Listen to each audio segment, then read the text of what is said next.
Dalam dinamika bisnis 2026, organisasi dituntut memiliki ketangkasan dalam mengelola aset terbesarnya, manusia. PT Maju Sejahtera Digital, sebuah perusahaan teknologi fiktif, kini berada di persimpangan jalan strategis. Halo semuanya, pada video ini akan ditampilkan simulasi dengan topik analisa kebutuhan dan evaluasi sumber daya manusia di sebuah organisasi fiktif. Simulasi ini bertujuan untuk menggambarkan bagaimana proses analisis kebutuhan serta evaluasi sumber daya manusia diterapkan guna mendukung strategi bisnis perusahaan. Perkenalkan, nama saya Anggun Damai Prasetya Purba sebagai HR Manager. Pada video ini, kami akan menyajikan simulasi dengan topik analisa kebutuhan dan evaluasi sumber daya manusia.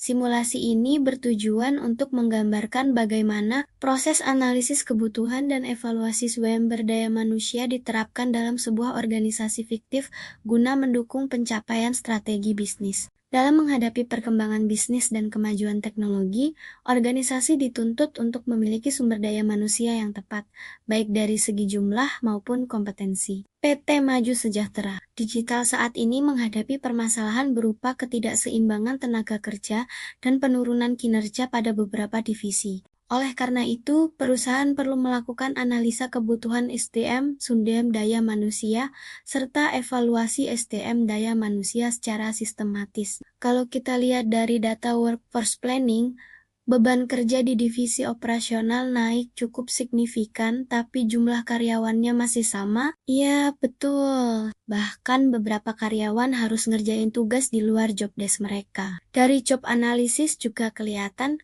kalau pembagian tugasnya belum optimal. Dari manpower gap analysis, kita bisa simpulkan kalau perusahaan masih kekurangan tenaga IT dan analis data. Sementara itu, di bagian administrasi justru ada kelebihan SDM.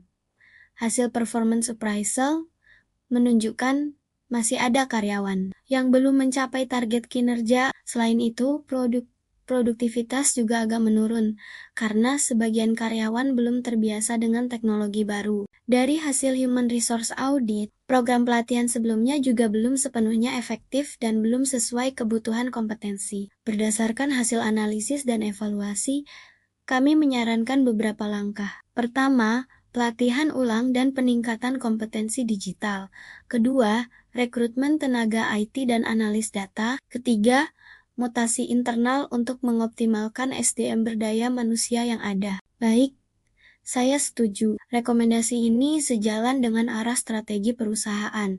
Silakan ditindaklanjuti. Berdasarkan simulasi yang telah disajikan, dapat disimpulkan bahwa analisa kebutuhan SDM dan evaluasi SDM berdaya manusia merupakan proses penting dalam memastikan kesesuaian antara strategi, bisnis, dan kapasitas sumber daya manusia. Peran AHA tidak hanya sebagai pengelola administrasi, tetapi juga sebagai mitra strategis dalam pengambilan keputusan organisasi.